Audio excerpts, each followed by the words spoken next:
आशीर्वाद देते। जी भगवान। अब मैं उन गुरुओं को, मैंने आपको पूछा कि शिवरा में कौन पानी पी सकता है, बताओ। जवाब दीजिए। ब्राह्मण मात्र पी सकता है, हाँ? क्षत्रिय मात्र पी सकता है, वैश्य मात्र पी सकता है, शूद्र मात्र, अरे चतुर्वर्ण के कोई भी व्यक्ति पी सकता है, 36 कोम के कोई भी व्यक्ति पी सकता है। जड़ रूपी पानी को भी 36 कोम का कोई भी पी सकता है। तो चैतन्यमय गुरु के तो दुनिया का कोई भी आदमी भक्ति कर सकता है। जय हो सत्य वचन।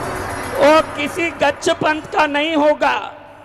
आपके दादा गुरु को मानते हो, आपके गुरु को मानते हो, वो हृदय की श्रद्धा की बात है, समझा।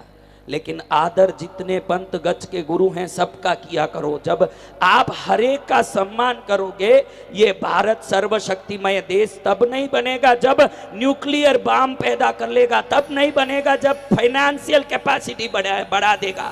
भारत शक्तिमय देश तब बनेगा जब समस्त संतों का एक रूपी आशीर्वाद प्राप्त करेगा। गुरु गुरु होते हैं।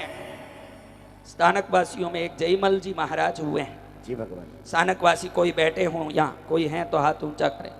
वो समझते होंगे पूज्य जयमल जी हुआ अवतारी, जारो नाम तनो महिमा बारे, कष्ट टिले मिट पावताव तपे, पूज्य जयमल जी रोजाप जपे। उनके नाम से बड़ी सी एक स्तुति है। जी। उनके गुरु देवलोक हो गए। क्या हो गए? उनके गुरु का देवलोक हो गया। जयमल जी ने सोचा कि मेरे गुरु चले गए, मेरे सब कुछ चले गया। तो उन्होंने प्रतिज्ञा की कि आज से जिंदगी भर मैं खड़े खड़े ही नींद लूंगा, न लेटूंगा, न उल्टूंगा, न पलटूंगा। नींद आए या ना आए ठीक, कभी जिंदगी भर सैया नहीं करूंगा, ऐसे आडा नहीं लेटूंगा। गुरु के जाने के अगले दिन तक आजीवन जयमल जी महाराज साहब ने खड़े खड़े नींद लेके गुरु भक्ति का मिसाल जगाया।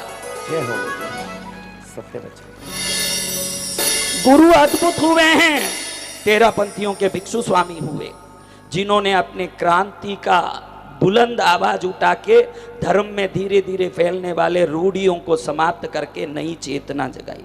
वल्लभ सूरी हुए, बॉम्बे जैसी ऐसे मांसाहारी मराठी धरती के अंदर जाकर के लोगों को सरल भाषा में ज्ञान देके लाखों अजैनों को जैन सिद्धांत का परिचय कराया। हीर सूरी हुए, अकबर जैसे को प्रतिबोधित किया, जो मूर्ति पूजक परंपरा के वाहक बने। हेमचंद्राचार्य हुए, जो कुमार पाल जैसों को वन में भटकने वाले को राजा बना के आज आरती उतारा राजा कुमार पाले नाम की शाश्वत स्थापना करा दी।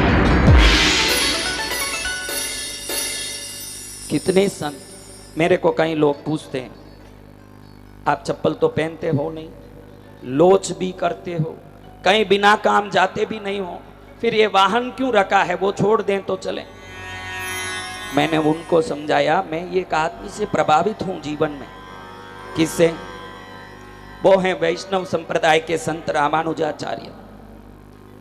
तमिलनाडु में तिरुकोष्टियूर नाम के स्थान में वो अपने गुरु के पास मंत्र दीक्षा लेने जाते हैं। गुरु उनको कहते हैं, रामानुज आज तुझे मैं वैष्णव मंत्र से दीक्षित करूंगा, लेकिन ये मंत्र तू कभी मुंह से उच्चारित मत करना, क्योंकि ये संत परंपरा में गुरु से शिष्य को गुप्त रूप से दिया जाता है।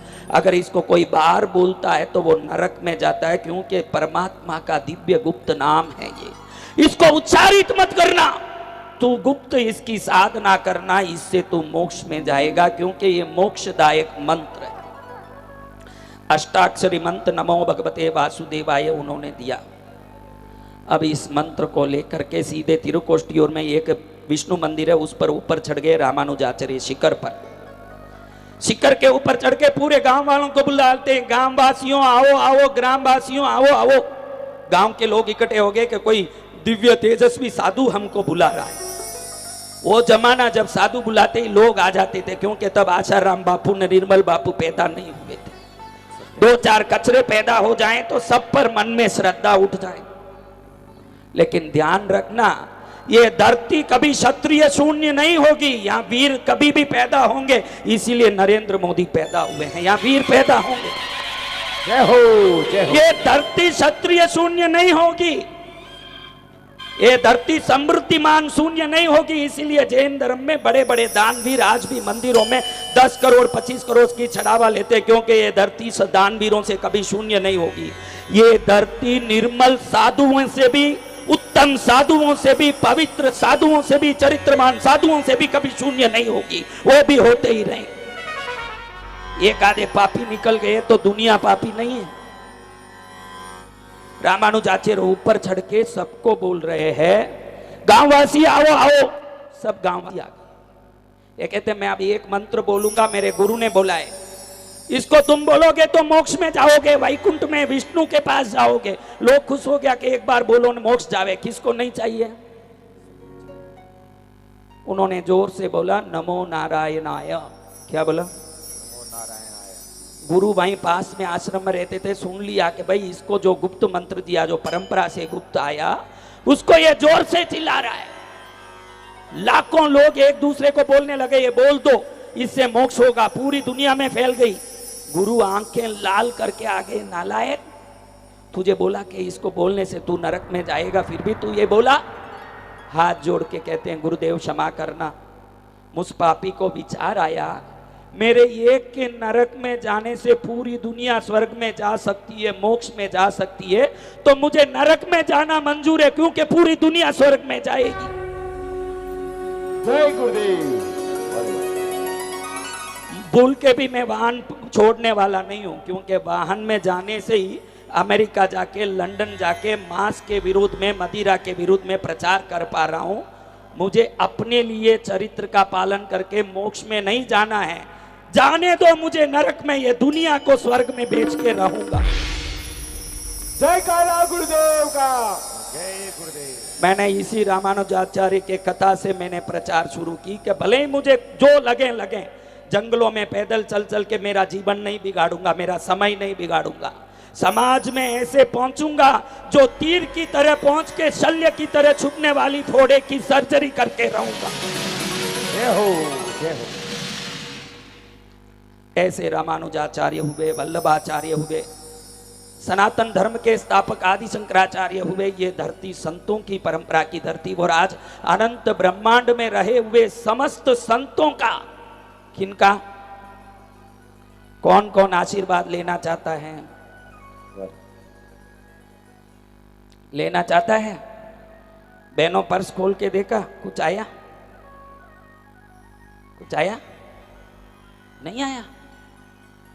अरे ऐसे कैसे बोलती हो? मेरा काम बिगाड़ दिया माता जी तुमने। आया? आया तो बताना है, नहीं आया तो क्या बताना है? आया? देखो देखो बराबर, एकदम बराबर देखो, ढंग से देखो। आ गया, आ गया। पीछे गुरुदेव, दो बहनें खड़ी हैं। आइए पीछे।